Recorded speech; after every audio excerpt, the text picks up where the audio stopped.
O niya, nahadlok ka sa humanan ni Kristo. Aron may kaulangan ang imong pagpahimulos. Imong doolon ang igsuon. Imo siyang kakson. Wingong kuno ka, igsuon. Pasaylo ako. Pagsulti lang kuno ni Wana, ang igsuon, mahumok ang iyang kasikaso. Dami ka igsuon nga, nag-fellowship me, bitulong. Dayon, saksi ko ba? Nga giyayoyo din ang brother. Ikaw, Brad, kani anak ka na. Kaya kahilong rin ko. Ampo ko. Din siyang brother po, naghilong na ko. Pag naon na mas building, ginoon na ko, Brad. Pero wala man kami kuhan. May react pa sa iyang sulti na sayok na to. Pero sa ito bang sa brother, I'd rather be wrong for the sake of oneness. Kayong ko, Lord Jesus. May unsang forbearance pa na namin.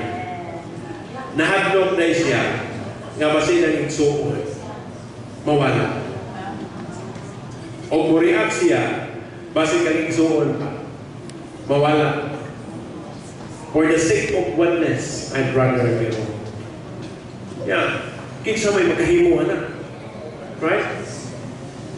Ang ato, ang forbearance na yun. Ang forbearance na yun. Kining Kristo na yun, may makahimuhan na ito. So, mga nang grasyahan kita kaluyan sa Ginoo.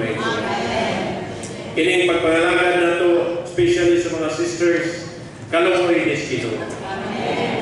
Og na-involve mo sa services, mauni ang unsaman kabubuton sa Diyos. Nga nanalagan ka. Amen. Nagatiman ka. Amen. So, muna, modol na sa Ginoo, niya, ang pagpangalagan, pinakabilin mo din na sa Ginoo. Amen. So, wala naman tayo time action, story this time, na review naman to. Dayon, natay sharing action. Bisag mo yun, Frederick, tama na dyan. Natay propisahin. Kay half-day naman na action. Amen.